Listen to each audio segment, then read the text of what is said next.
ओम शांति। आज है 15 जनवरी 2022। आज के मुरली का सार है। मीठे बच्चे, यह दादा है वंडरफुल पोस्ट ऑफिस। इनके द्वारा ही तुम्हें शिव बाबा के डायरेक्शन मिलते हैं। आज के मुरली का प्रश्न है, बाबा बच्चों को किस बात में खबरदार करते हैं और क्यों? उत्तर है, बाबा कहते, बच्चे खबरदार रहो, माया की जास्ती चोट नहीं खाओ। अगर माया की चोट खाते रहेंगे तो प्राण निकल जाएंगे और पद मिल नहीं सकेगा। तो बाबा कहते कि ईश्वर के पास जन्म लेकर फिर कोई माया की चोट से अगर मर जाए तो यह मौत सबसे खराब है। जब माया बच्चों से उल्टे काम कराती तो बाबा को बहुत तरस पड़ता, इसलिए खबरदार करते रहते हैं। आज के मुरली का गीत है, तुम्हारे बुलाने को जी चाहता है। ओम शांति। बाबा ने कहा कि बाप को बुलाने का समय होता ही तब है जबकि मनुष्य मात्र दुखी होते हैं, क्योंकि विकारी बन जाते। तो बाबा ने कहा कि दुखी करते हैं 5 विकारों रूपी रावण। बाबा ने कहा कि दुनिया यह नहीं जानती कि भारत जो निर्विकारी था वह अब विकारी कैसे बना है। बाबा ने कहा कि भारत को रावण ने ही गिराया है, जब से देवता वाम मार्ग में गए अर्थात विकारी बन गए। बाबा ने कहा कि जब से पतित बनना शुरू किया तब से भगत पुजारी बने हैं, तब से ही भगवान को याद करते आए हैं। तो बाबा कहते कि कल्प के संगम युगे युगे बाप आते हैं। युगे युगे बाप नहीं आते, हर युग के बाद बाबा नहीं आते, बस संगम युग पे आते हैं। तो बाबा ने कहा कि संगम युग में ही बाप को आना ही है। बाबा ने कहा कि कल युग के बाद फिर सतयुग आता है, फिर त्रेता युग। तो त्रेता में है राम सीता का राज्य, सतयुग में है लक्ष्मी नारायण का राज्य। उनके बाद फिर इब्राहिम आते हैं, इस्लामी, बौद्धी, फिर क्रिश्चियन आदि आते हैं। बाबा कहते कि क्रिश्चियन धर्म स्थापन हुए 2000 वर्ष हुए। बाबा ने कहा कि अब संगम के बाद सतयुग में जाना होता है, तो यह हिस्ट्री, ज्योग्राफी बुद्धि में होनी चाहिए। ऊंचते ऊंचे भगवान, उन्हों को ही त्वमेव माता च पिता कहा जाता है। तो बाबा कहते कि आजकल तो कोई भी मूर्ति के आगे जाकर कहते कि तुम माता पिता। तो शंकर पार्वती, ब्रह्मा सरस्वती, लक्ष्मी नारायण, इनको माता पिता नहीं कह सकते। तो यदि परमपिता परमात्मा फादर है तो ज़रूर मदर चाहिए, तो मदर है ब्रह्मा बाबा। तो बाबा ने कहा कि महिमा एक की ही करते हैं, एक शिव की ही महिमा है। गाते भी है कि पतित पावन आओ, जो ज़रूर अंत में आएंगे, युगे युगे नहीं, संगम युग पर आएंगे, क्योंकि पतित होते ही है अंत में। बाबा ने कहा कि पुरानी दुनिया को नया बनाना बाप का ही काम है। ब्रह्मा द्वारा विष्णुपुरी की स्थापना होती है, ब्राह्मणों द्वारा यज्ञ रचा जाता है, तो ब्राह्मणों को ही पढ़ाते होंगे। बाबा ने कहा कि ये ब्राह्मणों का कुल बड़ा वंडरफुल है। तो जब कोई आते हैं तो बाबा कहते कि उन्हें परिचय देना है कि परमपिता परमात्मा से तुम्हारा क्या संबंध है। वर्षा मिलता है उनसे जो ज्ञान का सागर, बेहद का बाप है। तो बाबा ज्ञान देते हैं, वर्षा देते हैं ब्रह्मा द्वारा, तो यह है ईश्वरीय गोद। फिर सतयुग में मिलती है दैवी गोद। बाबा ने कहा कि तुम्हें पहले पहले सबको बाप का परिचय देना है। बाप दादा कंबाइंड है। बच्चों को भी घड़ी घड़ी भूल जाता कि हम किससे बात करते। तो बाबा कहते कि ब्रह्मा बाबा को देखते भी याद रहना चाहिए कि इनके थ्रू शिव बाबा ज्ञान सुनाते हैं। तो ये बाप दादा दोनों हैं। शिव बाबा है तब तो यह दादा भी है। बाबा ने कहा यह हो गई पोस्ट ऑफिस, मतलब ब्रह्मा बाबा। तो इनके द्वारा शिव बाबा के डायरेक्शन लेनी है। यह बड़ी वंडरफुल बात है। बाबा ने कहा कि द्वापर से लेकर दुनिया पतित होना शुरू होती और अंत में सारी दुनिया पतित हो जाती।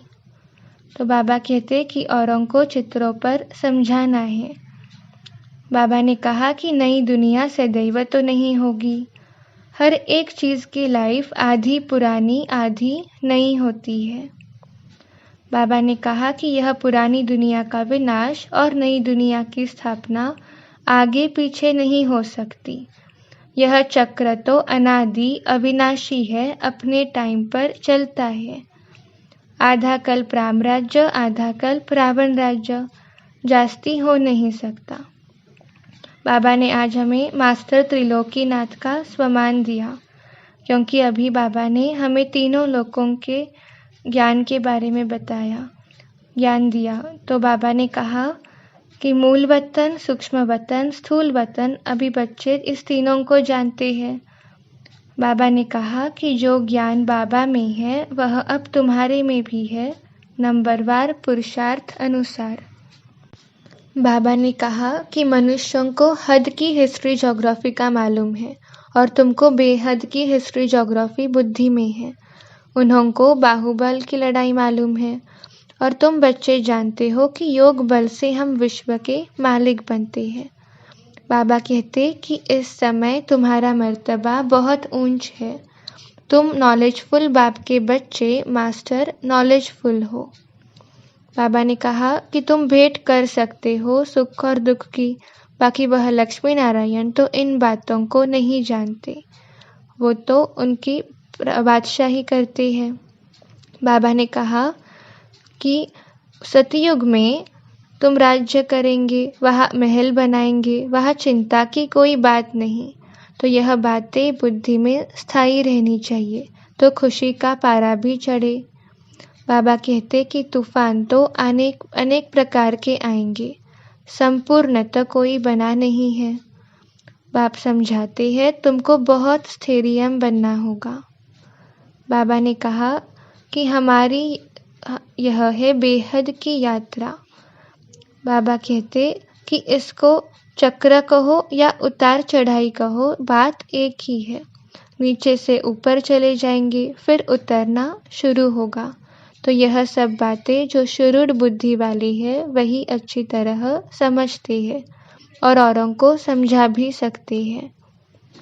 बाबा ने कहा कि सब बातें समझकर फिर मनुष्यों को समझानी है। बाबा ड्रामा अनुसार फिर आए हैं हमें पतित से पावन बनाने, देवी देवता बनाने। बाबा ने कहा कि अभी तुम बच्चे लौकिक बाप की गोद से निकल पारलौकिक बाप की गोद में आ गए। यह है खुशी की बात। बाबा कहते कि यह सबसे बड़ा इम्तिहान है, राजाओं का राजा बनते हैं। बाबा ने कहा कि खबरदार रहना है, माया से जास्ती चोट नहीं खानी है, नहीं तो पद नहीं पाएंगे। बाबा कहते कि कोई बात राइट नहीं लगती है तो छोड़ दो, संशय पड़ता है तो नहीं देखो। बाबा कहते हैं मन मना भव, मुझे याद करो और स्वदर्शन चक्र फिराओ। धारणा के लिए मुख्य सार में बाबा ने कहा कि बाप समान मास्टर नॉलेजफुल बनना है, ज्ञान का सिमरन कर अपार खुशी में रहना है, आनंद का अनुभव करना है। अनेक प्रकार के तूफानों में रहते स्वयं को स्थैर्य बनाना है। आज के मुरली का वरदान है, दिव्य गुणों रूपी प्रभु प्रसाद खाने और खिलाने वाले संगम युगी फरिश्ता सो देवता भव। बाबा ने कहा कि दिव्य गुण सबसे श्रेष्ठ प्रभु प्रसाद है। इस प्रसाद को खूब बांटो। जैसे एक दो में स्नेह की निशानी स्थूल टोली खिलाते हो, तो ऐसे ये गुणों की टोली खिलाओ।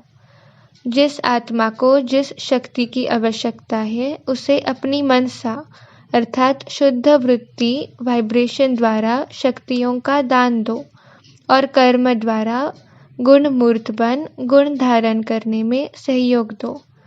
तो इस विधि से संगम युग का जो लक्ष्य है, फरिश्ता सो देवता, यह सहज सर्व में प्रत्यक्ष दिखाई देगा। स्लोगन है, सदा उमंग उत्साह में रहना, यही ब्राह्मण जीवन का सास है। लवलीन स्थिति का अनुभव करो। परमात्मा प्यार के अनुभव में सहज योगी बन उड़ते रहो। परमात्मा प्यार उड़ाने का साधन है। उड़ने वाले कभी धरनी की आकर्षण में आ नहीं सकते। माया का कितना भी आकर्षित रूप हो, लेकिन वह आकर्षण उड़ती कला वालों के पास पहुंच नहीं सकती। अच्छा, ओम शांति।